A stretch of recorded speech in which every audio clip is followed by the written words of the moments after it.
Oh, what a tune. I think we all know that tune and we all know what that means.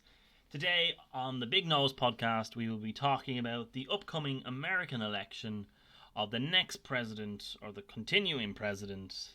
It will be Donald Trump or Joe Biden. This podcast is to break down the complexity that is America and the American election system.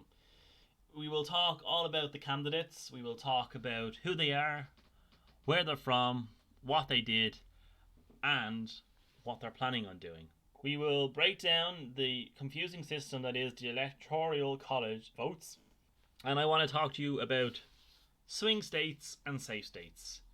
I will then tell you the three scenarios or more that might happen on the night of the election and the morning of the day after, and then for what it's worth, I will give you my own opinion on who is likely to be the winner come Tuesday or Tuesday week, or whenever it gets out of the Supreme Court, if it gets that far. So, without further ado, let's look at the candidates this year. We have Donald Trump. Let's have a look at what age he is. He will be 74 at the day of polling day. 74 years of age and still going. Fair play to him. For a man who is basically a businessman, he has real estate, he has golf courses, he has been developing hotels, casinos, in America and right around the world. And, that's his first and foremost what we know him for. We also know him for his TV and movie personality appearances. Obviously, the frontman on program The Apprentice. We had Alan Sugar, or Lord Sugar as it developed into here over in Ireland and in the UK. And now we have Donald Trump over there, and now all of a sudden he's president. He obviously has starred in movies. We have seen him in Home Alone, amongst others. Funnily enough, has a degree in economics. Funnily enough, I wonder why I said that. He's a man who is known for The Art of the Deal. That's the book he published, and that is how he has become so prominent in all of our lives. He is the son of a Scottish immigrant into America. His mother came over from Tongue, I think it was, and they were raised in, I think, New York City. He's been married 3 times. He was married and had 3 children with his first wife, divorced and got married again for a few years, and in that few years he was married for the second time. He had 1 child, and with his current wife and the First Lady Melania, he has married and has 1 son, Donald Jr. No, not really Donald Jr., but basically looks like him, which you would expect being the father of the child. So that's Donald Trump. That's kind of a small, quick-fire bibliography of who he is. Now let's look at the Democratic nomination or candidate for the role of president for the next term of 4 years. Joe Biden, a seasoned politician, you would say. Vice president with Barack Obama, I suppose, best known for that in more recent years, from 2008 to 2016. As I said, a seasoned professional politician. 78 this month. I think it's the 20th of November, so happy birthday, Joe Biden, for then. He was a graduate of law. He joined the Democrats in 1970, so 50 years nearly on the road in public office. He was married in 1966 to a beautiful woman called Nelia. They had 3 kids together. But unfortunately and tragically, I suppose, just before Christmas in 1972, their family was involved in a car accident which unfortunately took the lives of his wife and his daughter.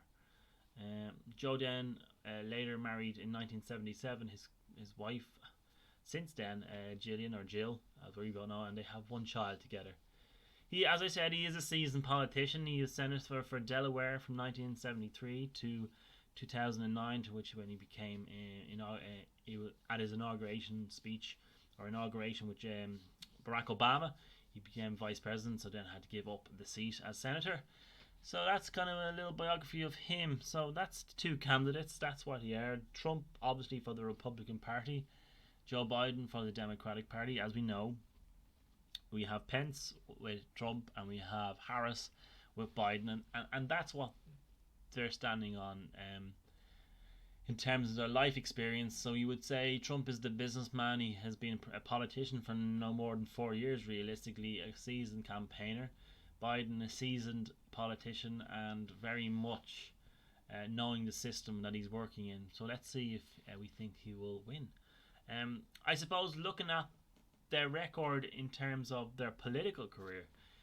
Trump's tenure of the presidential office has been, somewhat based on putting America first as he campaigned, or making America great again. It was all about building the wall, I suppose, on the most southern front with Mexico.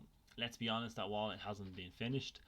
It is making very much slow progress, and a lot of that has caused him to lose a lot of goodwill in the southern states. He was coming in and he wanted to eliminate federal regulation, and he has had some success in terms of the dismantling of the environmental regulations that were put in place in previous administrations, pardon me. But he did fail to repeal the Affordable Care Act, which was brought under Barack Obama's tenure as in the office of president.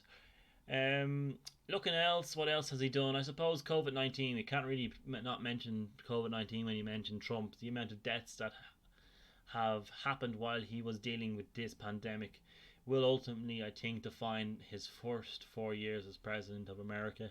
Whether or not he goes on to become president for another 4 years, I still think this will be something that basically he will be accompanied by. Of course, he's been impeached by the House of Representatives regarding a lot of investigations into how he became president, for want of a better description, without getting slanderous.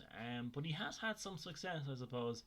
He has had the ability to make the bench, or the judges in America's courts, more conservative, and as recent as a couple of weeks ago in the Supreme Court, the latest nominee has gone in there. So he has had some success. He has been very much a polarizing influence in America. He has identified his core voters, and he has basically plumosed them, as we would say in Ireland. Tell them what they want to hear, regardless of the facts or how actually it is going. Just say how he feels it is going, or just tell them what they want to hear, and he will garner support. Looking at Biden, I suppose, and as a comparative, he was the vice president when Barack Obama got through the Affordable Care Act, or Obamacare as we know it mostly, and healthcare really has played a pivotal role in his administrations and his office throughout his 50 years almost of times. He has had personal exposure to healthcare and what it can offer. If we look at him in terms of his record, he is very much open to conversation across the aisle, as they say in America. Very much a bipartisan person. He has harnessed his experience to be able to speak to anybody and everybody, and I suppose that was no more prominent when he was the chair of the Senate Foreign Relations Committee. He is very much about having conversations, using diplomacy across America and across the world in terms of putting America in a position of power, and he won't step away from it. So in that 50 years, he's built up a reputation for being a person of the people. He is very much able to have difficult conversations, but also bring along people with him. That's the two candidates, and that's what they're fighting for, and on the basis of what they're fighting for, and obviously they're not working within a vacuum. But I suppose in terms of how you become president, that's the difficulty. First and foremost, obviously you need to have a party. Now, I know people will be shouting at this and saying, oh, there's independence, and I'm sure there is independence, but none of them have ever become, or have ever come close realistically to become president of America. So first and foremost, you need to either be the incumbent, as in the situation with Donald Trump, and then you have to either then be elected from the opposition's party in terms of getting the nomination from that party, and that can be a long practice state, as we've seen with the Democrats in the last maybe year, in terms of putting the amount of people that they put forward, the amount of people that stood up and wanted to become their nomination. So to become the president, it is a very easy on paper system. What you need to do is to win 270 or more of the electoral college votes. Now, what the hell, you're screaming at the radio or at your earphones or at me, what are electoral college votes? Well, basically there are 538 electors, or people who represent each state, who basically vote on behalf of the people in their state. So how do you come up with the number 538? Well, doing a bit of research, I'm breaking it down into this. So each state has representatives. These representatives are based on the population of each state. So depending on how many people you have, you get that many, a proportion of that is represented in the House of Representatives. So there's 435 representatives in the House of Representatives, which represent the population of America, which is broken down into different states. So depending on the population in your state, you'll have more or less representatives. For example, in California, a heavily populated state, there are 55, I believe, electoral votes. Each state in America gets 2 senators. 50 states, that's 100 senators, that's 100 more electoral voters. And finally, you have 3 electors from the District of Columbia. Adding them all up on the back of an envelope, you get 538. So, if you get 270 or more, you become the President of the United States of America. You may get more than 50% of the popular vote, that's all the votes combined together across the 50 states of America, and still not become president. This has happened as recent as the last 2 presidents of America who have happened to be Republicans. So Donald Trump in 2016 beat Hillary Clinton when he got less than she did in the popular vote. And as we all remember, Al Gore got the popular vote in 2004 actually, wasn't it? 2004, God almighty. 2004, and he still lost to George W. Bush, and we remember how close that was because that went on for a while. I think it was a week after we were all talking about Florida and the importance of Florida. So that's it in simple terms. So you're looking at me and saying, okay, then how did you come up with 538 electors? That's how you came up with it. How long has this been in place? This has been in place since 1964. How did they come up with that number? Okay, so basically they come up with that number through populations. They break the population down in each state, and that's how many representatives you get. And it's that simple. So in terms of how that represents in terms of becoming president, obviously you want to win the states that have the higher level of electoral votes. Correct. But some states are more important than others. So for example, California has 55. So everybody wants to win that.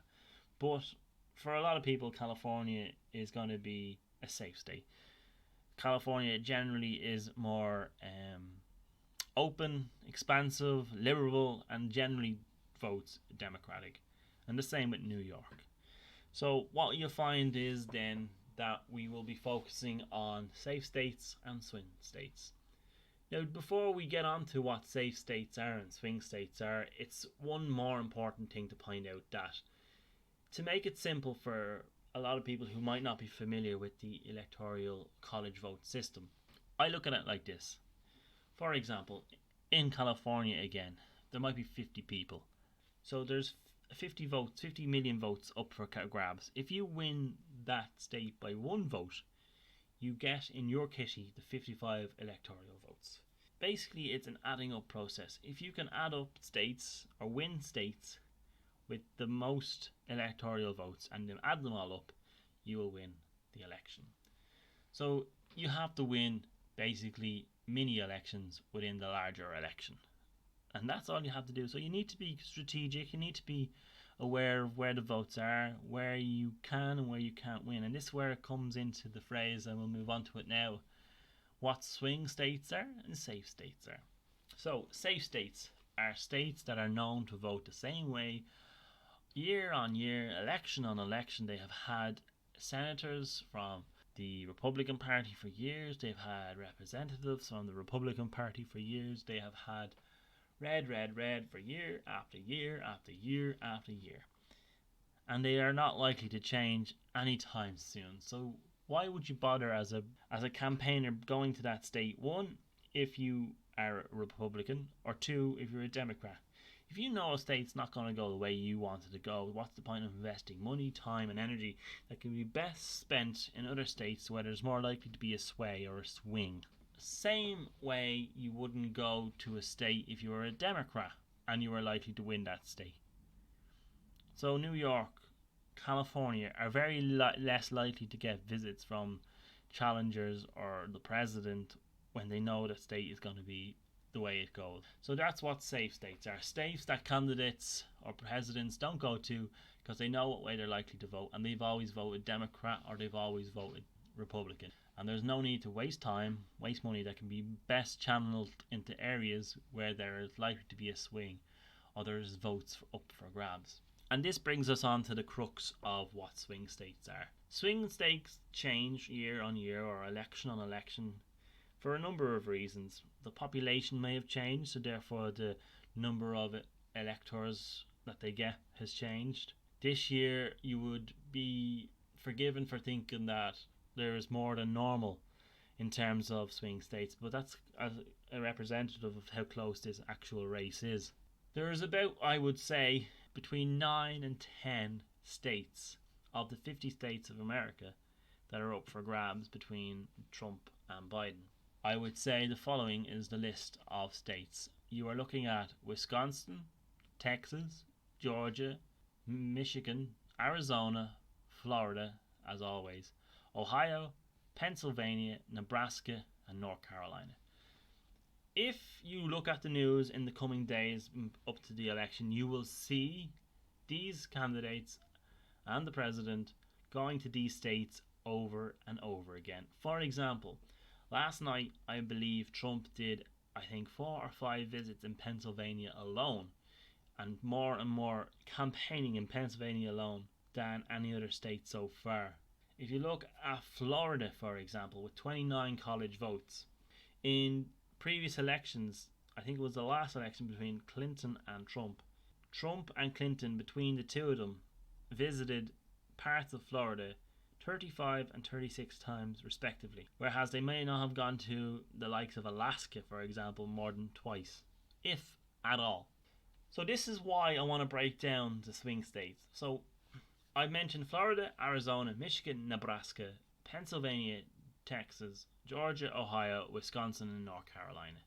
If we take all their electoral votes, it adds up to 178 electoral votes. So if you remember, I said you need 270 electoral votes to become president. So if you win those, 2, 4, 6, 8, 10 states, you are 66% of the way to getting that 270, even though it's only 20% of the states of America.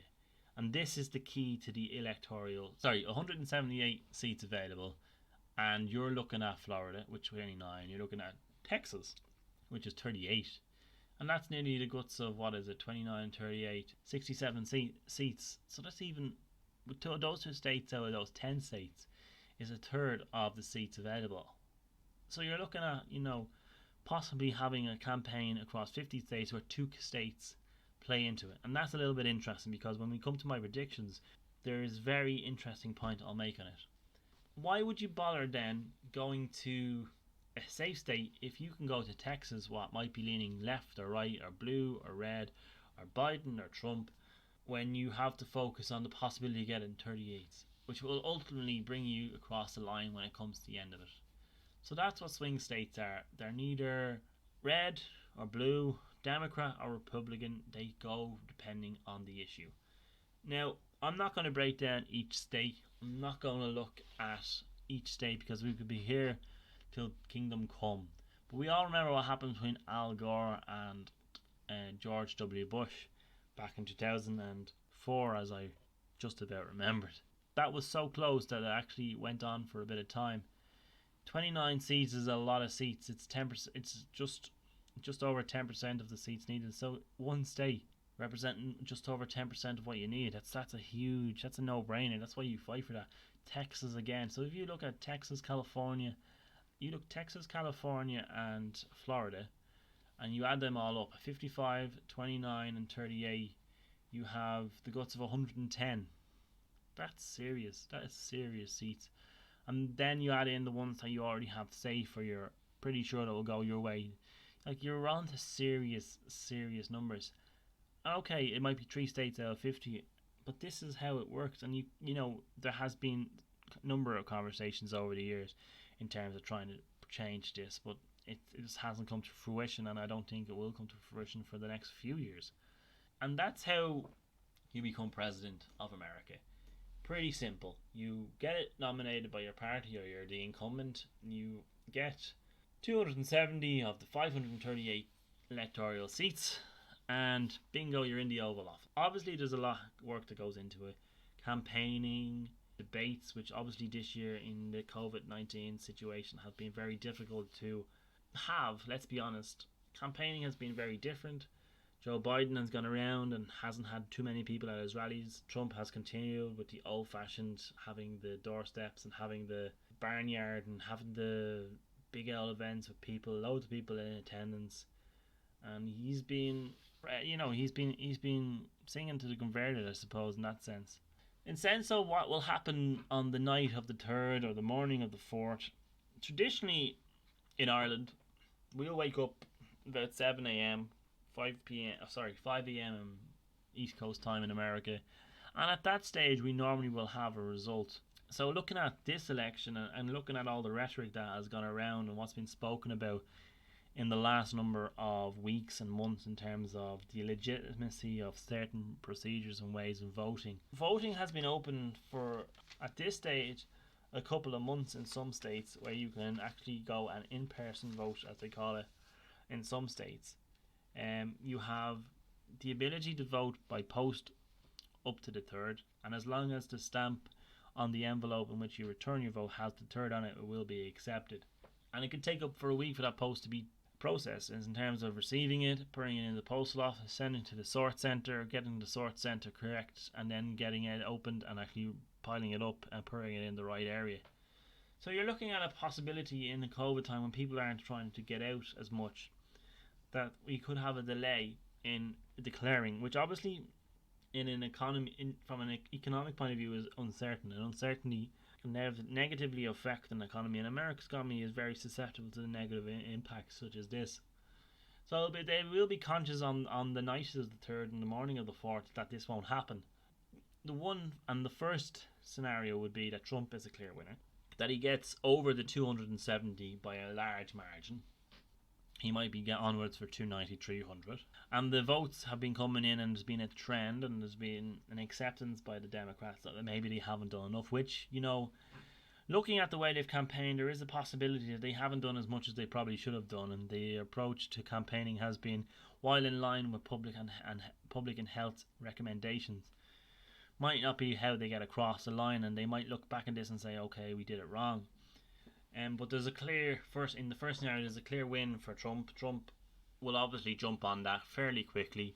He will call it out fairly early on. He will use phrases like "it's been a great night," and that he called it, obviously, because he knew all along that he was going to win quite clearly.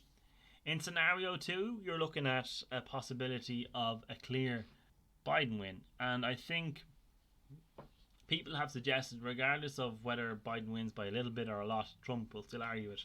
But I think if we get into the scenario where the votes are coming in from the East Coast early doors and the South is also going blue or going Biden, there has to be an acceptance amongst the Republican Party as a whole, and then obviously as the candidate, that this isn't going the way that they were hoping for it to go, and that it might be a case for the best will in the world, with the best will in the world, and as sad as it might be for the Republican Party, that they haven't done enough. The mood has changed in the country, and that they want the Democratic leadership. As long as it's clear, and I'm saying 300 mark is quite important to make it as clear as possible, because as I said, the electoral system, one place going your way and or not going your way, for the sake of 38 electoral votes in Texas, which at the moment is looking like a swing state, is actually, if you actually double it, is how it will affect it. Because if you're all of a sudden on 300 and you have Texas in that 300, if you remove Texas, all of a sudden you're on 260 and your opponent is on 260. So it's important to look at it from that point of view.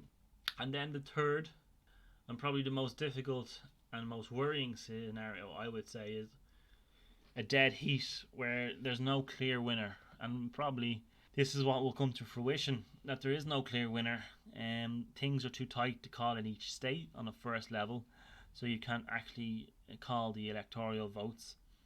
And then secondly, on a national level, when the electoral votes are all added up, that it's too close. So therefore you get into a protracted situation where The incumbent will have to stay in office for reasons of national security, for continuation of stability within the economy, and for national unrest. Because let's be honest, guys, America is in a situation where there's a lot of upheaval in society. There's the pandemic, there's the Black Lives Matter movement, there's a lot of social unrest, and any more instability within that environment will only cause further negativity to occur. And I think for that to happen, we will be looking at a scenario where we could be ending up in courts. We could have an Al Gore, George Bush system scenario where we don't have an answer for a number of days, if not weeks, and that will be very, very unfortunate. Now, I'm looking into my crystal ball, and I have been doing a little bit of research, and I've been looking at different states. I am calling it a win for Joe Biden, and a significant win with upwards of 300 plus, between 300 and 320 seats, electoral votes. I think he will get 307 if I'm being actually precise about it. I think he will win Florida, and I think he'll win Pennsylvania, and I think those two states will be the ones that are key to watch in this election. I hope that if he was to win, that it is a clear and free transfer of power, let's say, and that Trump accepts the defeat and moves on. I am hoping for a clear win, whether it's for Trump or whether for Biden. Clarity is very important, not just for America but for the world as a wider, because at the moment there's enough going on without any additional instability. So that's it, guys. That's my look at the American upcoming election on November 3rd. I wish both candidates the very best of luck. I hope I've explained their electoral system as clear as I can. I hope I've made it as simple and understandable as possible. I am appreciative of the fact that it is a convoluted way to get a president. If it was a case of one vote per person and the person with the most votes wins, I think we all accept that would be a better way, but it's not the way. And America will do as America wants, as we all know. Thanks for listening. Find me on all the normal platforms in terms of this podcast. Follow me on Instagram, The Big Nose Podcaster, and I look forward to having you back here next week with a new episode of The Big Nose. Thanks for listening. Take care. Goodbye.